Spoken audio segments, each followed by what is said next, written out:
팔복의 6번째 메시지는 마음이 청결한 자는 복이 있다 하는 말씀입니다. 마음이 청결한 자가 하나님을 보는 그 축복을 누린다라고 말씀하십니다. 여러분은 어떤 사람이 청결한 사람이고 어떤 사람이 더러운 사람이라고 생각하시나요? 사진을 하나 띄워주시죠. 보통 이제 더러운 사람 하면은 저는 제일 먼저 떠오르는 이미지가 저 손원주 배우가 거짓골 하고 있는 앉아 있는 저 사진인데, 저 옆에 있는 아저씨는 기네스북에 오른 분입니다. 뭘로 오르셨을까요? 네, 60년 동안 한 번도 씻지 않으신 대단한 분이십니다. 여기 지금 도전하고 계시는 분은 안 계시죠? 네, 안 씻고 평생 사시다가 돌아가셨대요. 네, 엄청나게 이제 꾸질꾸질해 보이죠. 우리는 이제 더럽다 하면은 기본적으로 이제 이런 외적인 면들을 가장 먼저 떠올리게 됩니다. 그러나 여기서는 이제 마음이 청결한 자라고 말씀하시죠. 그러니까 단순히 겉으로 드러나는 어떤 청결함이 아니라 우리의 마음이 청결해야 하고, 그 마음이 청결한 자가 하나님을 보는 축복을 누린다 말씀하십니다. 그래서 오늘은 딱 3가지로 볼 거예요. 마음이 청결한 게 뭔가를 볼 거고, 하나님을 보는 게 뭔가, 이거를 살펴볼 겁니다. 그리고 이제 우리가 어떻게 마음을 청결하게 할 수 있는가로 마무리하도록 하겠습니다. 첫 번째로, 이제 마음이 청결하다는 것은 무엇인가? 우리가 이제 마음이 무언가를 아는 게 중요한데요. 우리는 이제 마음 하면은 어떤 감정을 생각하기가 쉬운데, 성경에서는 이제 마음이 전 인격을 의미합니다. 그래서 보통 우리는 사람의 겉모습을 많이 중요하게 여기고 또 그런 걸로 사람을 많이 판단하곤 하죠. 그래서 여러분, 여소 받고 남소 받을 때, 여소 남소 뭔지 이제 어른들이 잘 모르시죠? 여자 소개, 남자 소개의 준말입니다. 내가 여소해 줄까? 이러면 이제 여자 소개해 줄까? 하면 남자애들 주로 뭘 물어봐요? 예쁘냐? 요걸 물어봐요. 그래서 뭐 이것저것 얘기를 해도 그래서 예쁘냐? 이렇게 물어보죠. 남소해 줄까? 그러면 뭘 물어보겠어요? 잘생겼냐? 키 크냐? 뭐 이런 걸 물어보겠죠. 그러니까 우리는 주로 이제 사람의 겉모습을 보고 매력을 느끼거나 거부감을 느끼거나 겉모습을 통해서 주로 많이 판단하게 되고, 그렇기 때문에 나 자신도 겉모습 때문에 우월감을 느끼거나 반대로 겉모습 때문에 위축되거나 이러기가 쉽습니다. 하지만 하나님께서는 뭘 보시냐면 마음을 보신다라고 말씀하십니다. 우리 사무엘상 16장 7절 말씀 함께 읽어보겠습니다. 시작. 여호와께서 사무엘에게 이르시되 그의 용모와 키를 보지 말라. 내가 이미 그를 버렸노라. 내가 보는 것은 사람과 같지 아니하니 사람은 외모를 보거니와 나 여호와는 중심을 보느니라 하시더라. 아멘. 제 옛날에 저한테 친구가 이제 소개팅 할래? 여자 소개시켜줄까? 그래가지고 제가 저도 모르게 반사적으로 이쁘냐 물어봤거든요. 그랬더니 야, 너는 그렇게 외모를 보니 하나님은 마음을 보시잖아. 이래서 제가 이 구절을 암송을 했었습니다. 그때 여기 뭐라고 돼 있어요? 사람은 외모를 보거니와, 나 사람이거든. 그래서 이쁘냐? 이렇게 물어봤어요. 사람은 외모를 봐요. 그러나 여호와는 어디를 보시냐면 중심을 보십니다. 이 중심이 바로 마음인 것이죠. 그래서 성경에서 마음이라고 표현할 때는 단순한 어떤 생각이나 감정이 아니라 이 인격의 중심을 의미합니다. 그래서 로마서 10장 10절에서 사람이 마음으로 믿어 의에 이르고 입으로 신하여 구원에 이른다 하죠. 마음으로 믿어.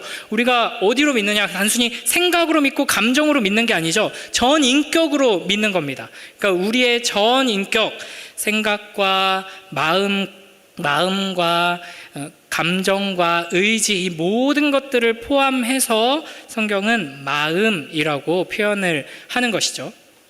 그런데 문제는 우리의 마음이 지금 어떤 상태인가 하는 겁니다. 예레미야 17장 9절 한번 읽어볼까요? 시작.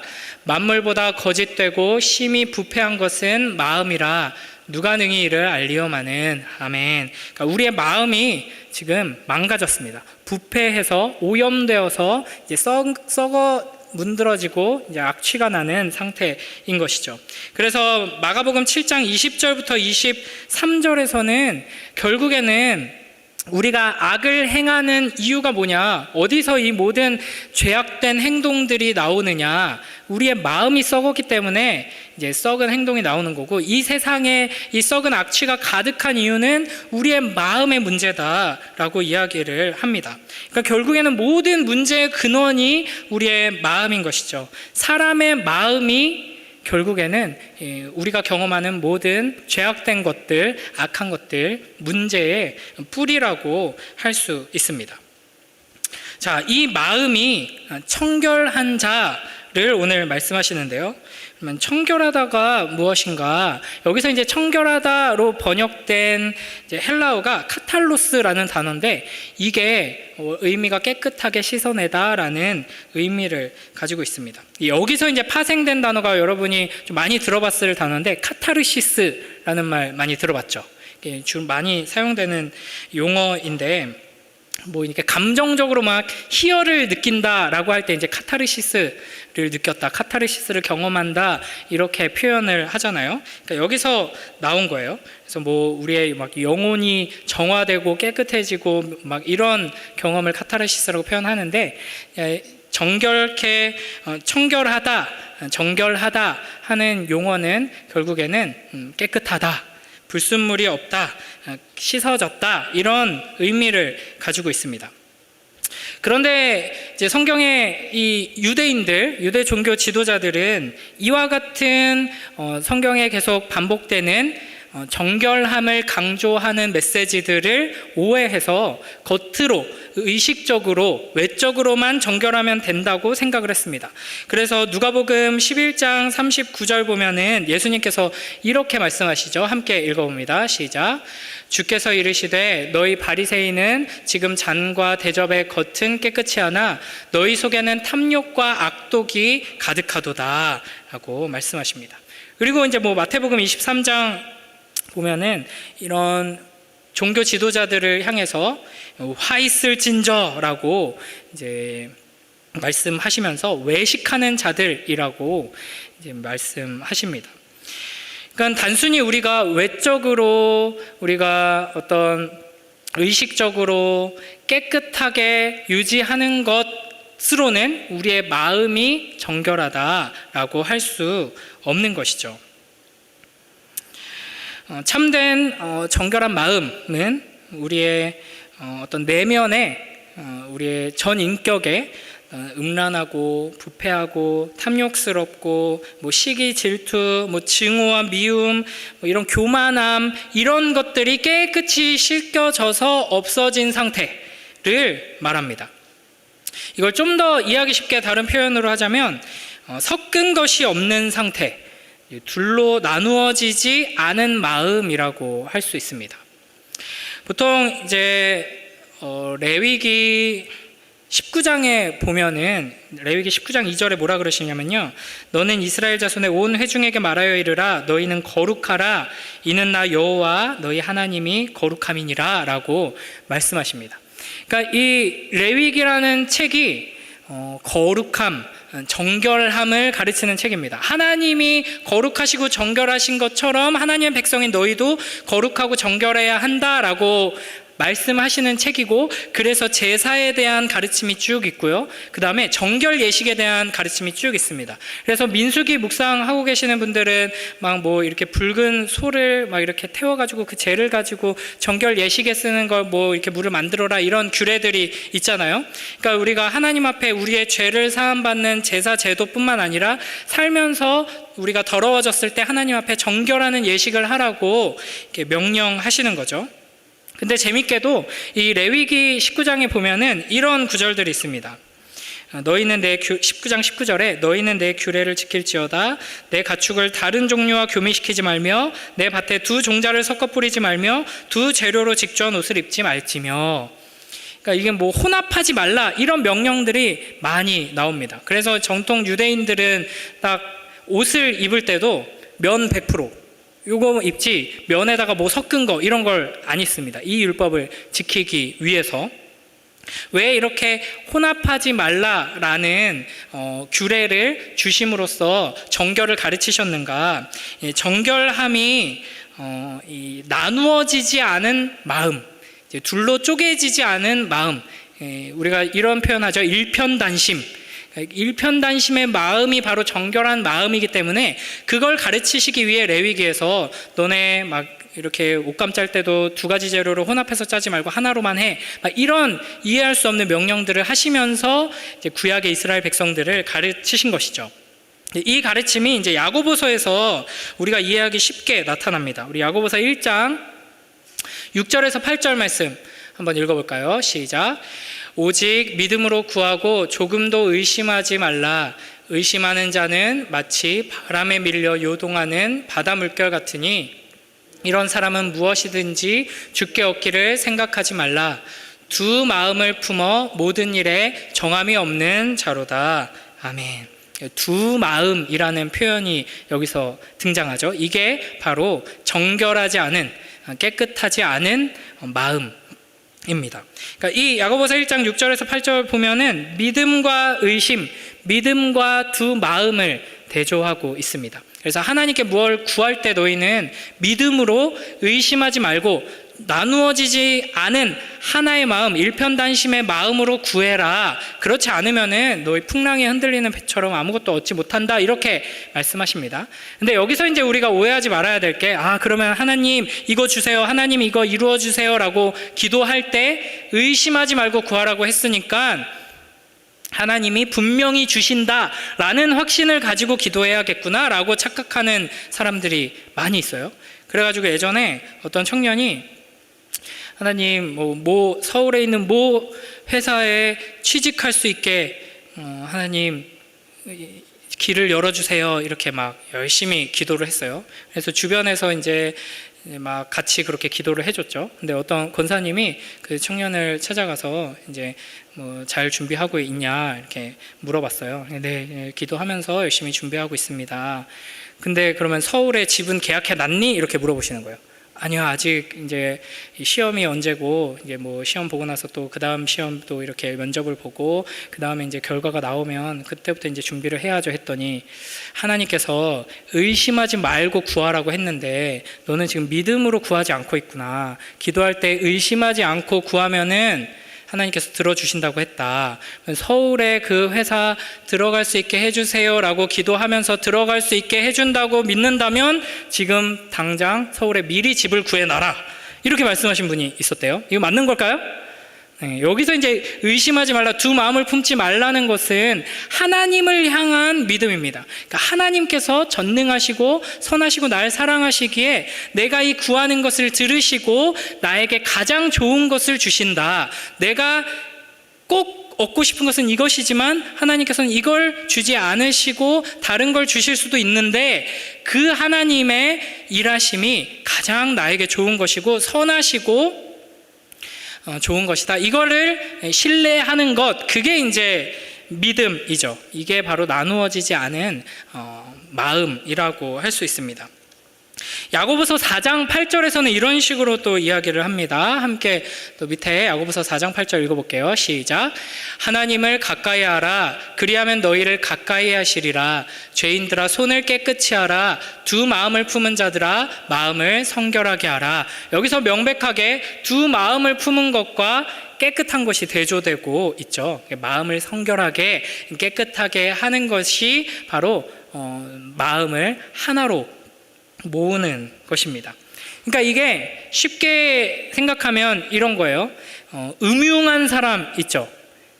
겉으로 드러나는 행동하고 말하는 것과 다르게 속으로 딴 마음을 품고 있는 사람, 하나님을 예배하고 하나님이 나를 사랑하시고 하나님을 의지합니다, 따릅니다, 나를 인도하소서, 경배합니다, 왕이십니다 막 이렇게 찬양하고 기도하고 엎드려 있는데 그 마음속에는 내가 원하는 것이 이루어지기를 소원하고 있는 거예요. 내가 생각하고 계산하고 준비하고 있지만 내가 원하는 대로가 아니라 하나님 뜻대로 이루어지는 게 나에게 좋습니다 라고 나아가는 게 아니라 겉으로 볼 때는 하나님을 예배하는 사람이지만 내 욕심으로 그 앞에 서 있는 거죠. 그게 두 마음을 품은 사람입니다. 이 세상에 살아가는 사람들의 마음이 죄로 인하여서 부패하기 때문에 이런 두 마음을 품은 사람들이 가득하죠. 그래서 이 세상에 살기가 어려운 겁니다. 막 좀 안타까운 건데 막 그런 일들이 종종 있다고 해요. 어려움에 처한 사람을 도와주려다가, 순수한 마음으로 도와주려다가 이제 불이익을 당하는 거죠. 뭐 예를 들면은 뭐 이렇게 성추행을 당하는 장면을 보고 나서 가지고 도와주려고 했는데 이게 오히려 막 고소를 당한다든지 뭐 이런 별의별 일들이 많이 있으니까. 근데 왜 이런 일들이 있느냐? 실제로 무언가 음흉한 마음을 품고 선을 행하는 사람들이 있기 때문이죠. 그래서 겉으로 보이는 행동은 이 사람을 내가 도와줘야지, 이 사람을 내가 좀 이렇게 챙겨줘야지 하는 순수한 마음인 것처럼 행동하지만 그 마음속에 음흉한 마음을 품고 딴 마음을 품고 행하는 사람들이 많기 때문에 우리가 사람들을 신뢰할 수가 없는 겁니다. 그래서 하나님 앞에서 하나님을 향한 참된 믿음을 가진 사람은 이렇게 나누어지지 않은 정결한 마음으로, 이렇게 사랑과 신뢰의 마음으로 나아가야 하는 것이죠. 그래서 이제 좀 정리를 해보자면, 마음이 청결한 사람은 이제 어떤 사람인가? 우리 시편 86편 11절 12절에 이렇게 노래하고 있습니다. 함께 읽습니다. 시작. 여호와여, 주의 도를 내게 가르치소서. 내가 주의 진리에 행하오리니 일심으로 주의 이름을 경외하게 하소서. 주 나의 하나님이여, 내가 전심으로 주를 찬송하고 영원토록 주의 이름에 영광을 돌리오리니. 아멘. 여기서 중요한 표현이 나오죠. 일심, 하나의 마음, 또 전심, 마음 전부를 들여서 주님을 사랑하고 찬양하고 순종한다 하는 것입니다. 그래서 마음이 청결한 사람은 이제 분열된 자아가 아니라 딱 하나님을 사랑하는 한 마음을 가지고 자유로운 그런 사람이라고 할 수 있습니다. 그러니까 욕심을 따라 휩쓸리지 않고 딱 하나님을 향한 마음으로 곧게 선 사람이죠. 쉽게 표현하면 한결같은 마음을 가진 사람이다, 진실하고 위선이 없는 사람이다 라고 할 수 있습니다. 음흉하고 딴 마음을 품고 음모를 꾸미는 사람들 가운데에서 말하는 대로 그 마음이 투명하게 정직하게 이렇게 드러나는 그런 사람이라고 할 수 있습니다.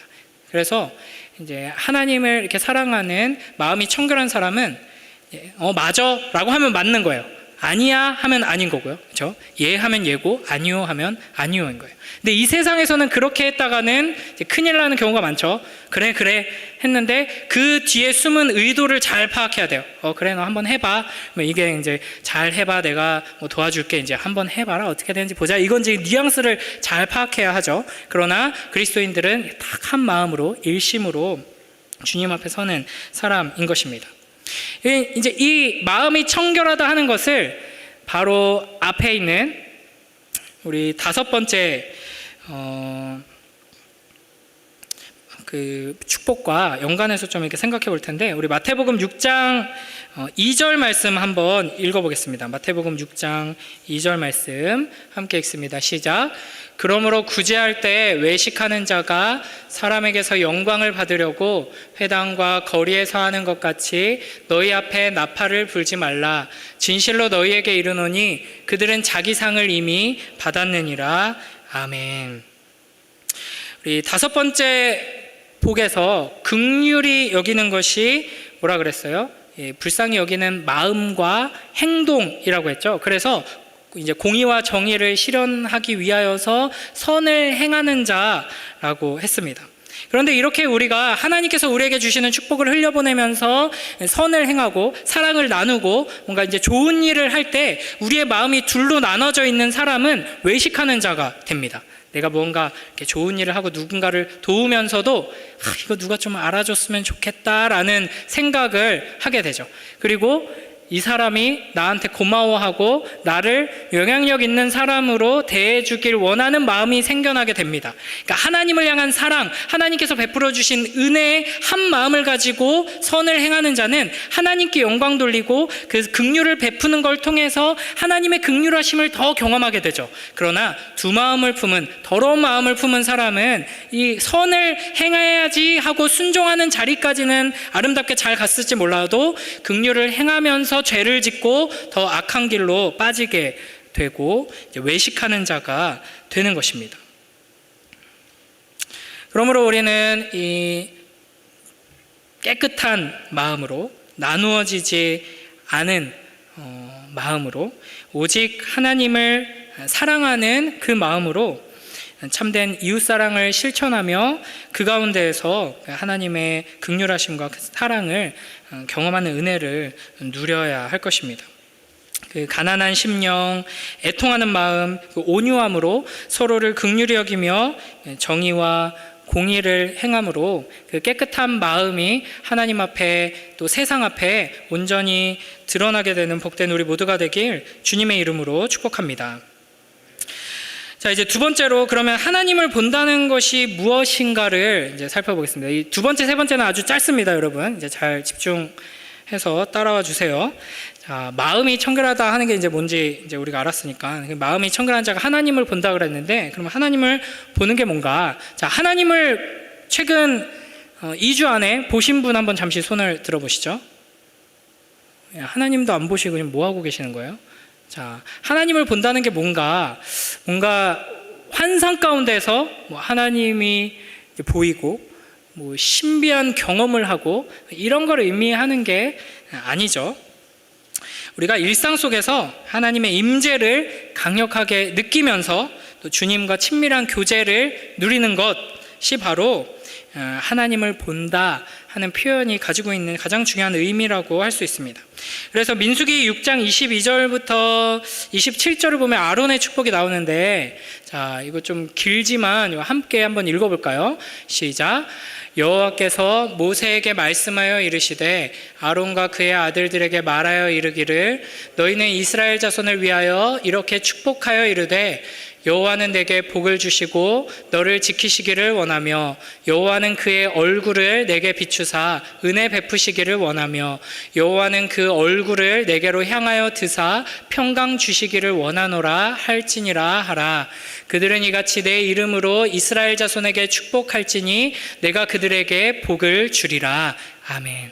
하나님께서 하나님 백성에게 주시는 복의 핵심은 무엇이냐면 하나님의 얼굴을 보는 것입니다. 하나님이 하나님의 백성에게 얼굴을 들이밀고 보고 계신다 하는 것이 하나님의 백성이 누리는 가장 큰 축복의 중심에 있는 것이죠. 이게 뭐가 좋은 거예요? 그러니까 하나님을 사랑하지 않는 자들은 하나님의 얼굴이 내게로 향하고 있고 하나님의 얼굴빛이 나를 비추고 있다 하는 게 두려움이 될 수도 있고 또 귀찮은 일이 될 수도 있습니다. 왜 자꾸 날 보고 있어? 나 여기까지 진짜 미치겠네. 이렇게 반응할 수도 있어요. 그러나 하나님을 참으로 사랑하는 자는 하나님께서 언제 어디서나 변함없이 나를 지켜보시고 성경에서 이거를 눈동자와 같이 보호하신다 표현하죠. 나에게 항상 시선을 두고 계신다 하는 것이 그 무엇과도 바꿀 수 없는 가장 큰 위로가 되고 축복이 되는 것이죠. 이 하나님의 축복, 하나님의 시선 안에 머물면서 하나님의 보호하심과 인도하심, 공급하시는 그 축복을 풍성히 누리는 하나님을 보는 복된 우리 모두가 되길 주님의 이름으로 축복합니다. 자, 하나님의 얼굴을 본다는 게 이런 축복을 의미하는데, 그러니까 어떻게 보냐? 그래서 하나님을 보려면 예수 그리스도를 보면 됩니다. 그래서 요한복음 14장 보면은 예수님의 제자인 빌립이 아버지를 우리에게 보여주시옵소서라고 예수님께 부탁을 해요. 그랬더니 예수님께서 뭐라고 하시죠? 내가 지금 너와 이렇게 오랫동안 함께 있는데 뭘 아버지를 보여달라고 하냐, 하나님을 보여달라고 하냐, 나를 보면은 그게 바로 하나님을 보는 거다라고 말씀을 하십니다. 요한복음 1장 17절 18절에서는 이렇게 말씀하세요. 율법은 모세로 말미암아 주어진 것이요 은혜와 진리는 예수 그리스도로 말미암아 온 것이라. 본래 하나님을 본 사람이 없으되 아버지 품속에 있는 독생하신 하나님이 나타내셨느니라. 아멘. 그러니까 사실 구약 성경에서 모세는 대표적으로 하나님을 본 사람입니다. 하나님과 대면하여 이제 마주해서 얼굴과 얼굴을 마주해서 대화 나눈 사람이에요. 그런데 요한복음 1장 17절 18절에서 보면은 본래 하나님을 본 사람이 없다라고 이야기를 하고 있죠. 그러면서 예수 그리스도를 본 사람이 하나님을 봤다라고 이야기를 합니다. 그러니까 이게 엄청나게 강조하는 거예요. 그러니까 모세도 하나님을 봤지, 근데 이제는 모세가 하나님을 본 것처럼 볼 필요 없이 새로운 업그레이드 버전으로 예수님을 보면 하나님을 알게 된다, 하나님을 만나게 된다, 이 정도 수준의 이야기가 아니라 모세도 매우 큰 축복을 누리면서 매우 특별한 경험으로 하나님과 대면하여 마주하면서 하나님과 대화를 나누는 사람이었어요. 그리고 모세가 그럼에도 불구하고 하나님을 보고 싶습니다라고 하나님께 요청했더니 하나님께서 반석 틈에 모세를 감추시고 하나님께서 손으로 가리시고 지나가시는 뒷모습을 보게 해주셨거든요. 그러니까 하나님의 지나가시는 뒷모습, 그 영광의 흔적을 본 것만으로도 인류 역사상 그 누구도 경험해보지 못한 특별한 경험을 한 겁니다. 그런데 그 하나님을 본 모세가 있죠. 근데 예수님이 나타나셔서 예수님을 봄으로써 하나님을 본 사람과 비교했을 때는 이 모세는 하나님을 본 게 아닐 정도로 예수 그리스도를 통해 하나님이 온전히 드러나셨다 하는 이야기입니다. 그러니까 뭐 예를 들어서 우리끼리 장효산나 노래 대잔치 해가지고 노래 잘 부르는 사람들 예선해가지고 이렇게 앞에 나와가지고 막 노래 자랑을 해요. 그러면 우리 가운데 잘 부르는 사람 엄청 많거든요. 저도 맘 잡고 부르면 잘 부를 수 있거든요. 근데 이제 다음날 유라천 특설 무대에 딱 나갔더니 이제 소양하고 김범수가 나와가지고 막 노래를 부르고 있어요. 이제 그걸 듣고 이제 돌아와서 우리는 뭐라고 말해요? 야, 어제 우리끼리 노래잔치 했던 거 그거는 노래도 아니었다, 이렇게 말하죠. 그쵸? 그러니까 뭐 여러분이 이제 저를 보면서 우리 목사님 진짜 잘생겼다 이렇게 하지만 이제 원빈을 딱 보면은 야, 그건 잘생긴 것도 아니었다 이렇게 말하잖아요. 잘생겼어요. 하지만 원빈과 비교해서는 잘생긴 것도 아니다. 이런 것처럼 모세가 하나님을 봤습니다. 율법을 통해 하나님을 봐요. 그러나 예수 그리스도를 통해, 복음을 통해 계시된 하나님을 보는 것과 비교했을 때는 하나님을 못 본 거나 마찬가지일 정도로 예수 그리스도를 통해 하나님이 어떤 분이신지, 하나님이 우리를 얼마나 사랑하시는지, 어떻게 구원하시는지, 우리에게 어떤 축복을 내려주시는지를 명확하게 알 수 있다 하는 것이죠.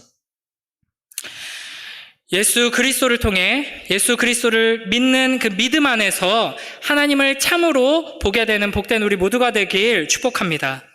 예수 그리스도의 복음으로 충만케 되어서 우리의 삶 속에서 사랑과 공의로 우리를 보호하시고 인도하시는 그 하나님의 손길을, 하나님의 얼굴을 마주하는 복된 우리 모두가 되길 주님의 이름으로 축복합니다.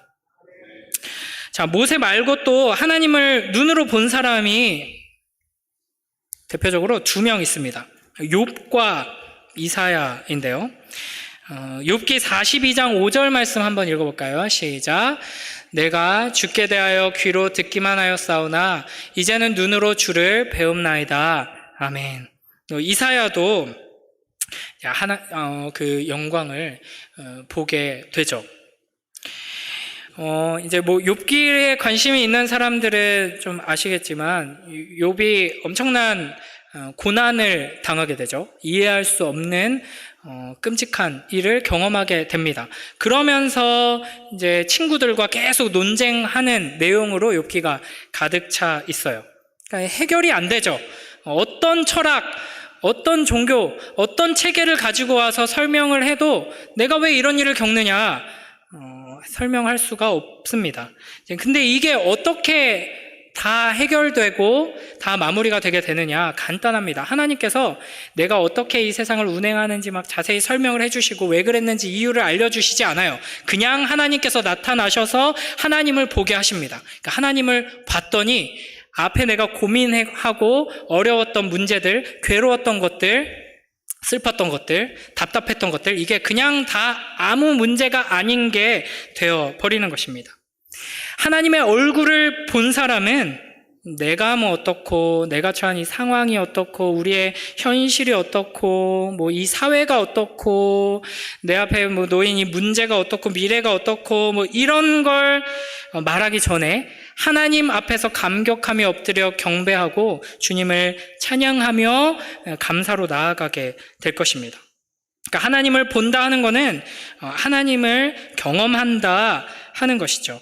그러니까 하나님을 만났다, 하나님을 경험적으로 알게 된다 하는 것입니다. 그래서 참으로 하나님을 본 사람은 하나님의 존재로 말미암아, 하나님의 그 임재로 말미암아 내가 처한 모든 상황과 문제와 어려움들이 아무것도 아닌 게 되는 경험을 하게 됩니다. 그리고 가치관이, 세상과 삶과 나를 보는 그 눈이 완전히 바뀌게 되는 것이죠. 하나님을 본 사람과 하나님을 보지 못한 사람은 완전히 다른 존재가 됩니다. 예수 그리스도를 통하여서 마음이 청결한 자가 되어 하나님을 보고 변화되는 은혜를 누리는 복된 우리 모두가 되길 주님의 이름으로 축복합니다. 자, 이제 마지막 세 번째, 그러면은 어떻게 마음을 청결하게 할 수 있는가? 우리 시편 24편 3절부터 7절을 보면요. 자, 한번 자세히 보세요. 3절에서 여호와의 산에 오를 자가 누구냐, 그의 거룩한 곳에 설 자가 누구냐 질문합니다. 그러니까 하나님 나라에 들어갈 사람, 거룩한 하나님과 함께 할 수 있는 사람이 누구냐 이렇게 질문하고 있죠. 그에 대한 대답으로 4절에 보면 손이 깨끗하고 마음이 청결한 사람이라고 답합니다.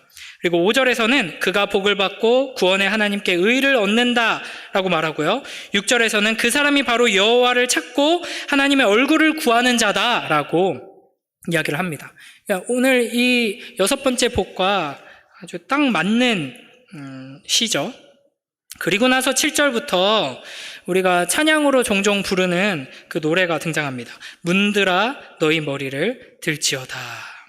자, 그래서 지금 이 질문 자체가 이 하나님 나라에 들어가는 거룩하신 하나님과 함께 할 수 있는 자가 누구냐라고 질문을 하고 행동과 마음이 깨끗한 사람, 마음이 청결한 사람입니다 라고 이야기를 하잖아요. 그리고 그래 맞다, 그 사람이 하나님의 얼굴을 볼 수 있다 이야기합니다. 그리고 나서 이제 문들아 머리 들어라, 자 문을 활짝 열어라 하고 나서 누가 들어가시나요? 영광의 왕이 들어가십니다. 그러니까 우리는 어떻게 청결한 자가 되어서 하나님의 얼굴을 보는 그 하나님 나라의 아름답고 영광스러운 통치 안으로 들어갈 수 있는가? 우리의 힘으로 우리가 스스로 우리를 깨끗게 할 수가 없죠.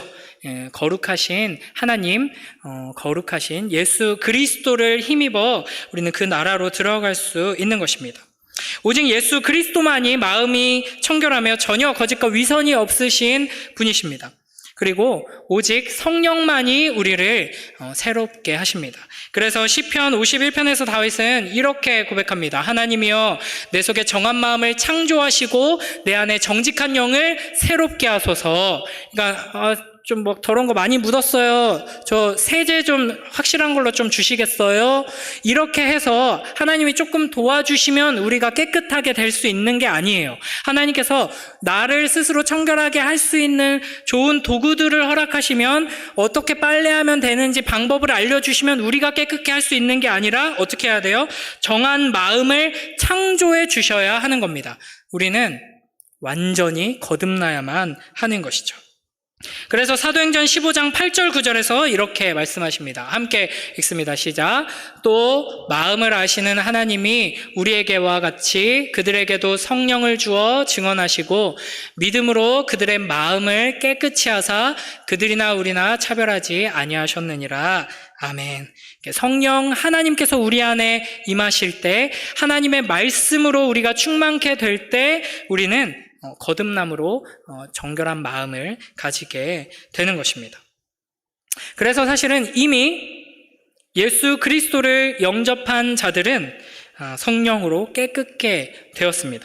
그래서 요한복음 15장 3절에서는 너희는 내가 일러준 말로 이미 깨끗하여졌으니 라고 말씀하십니다.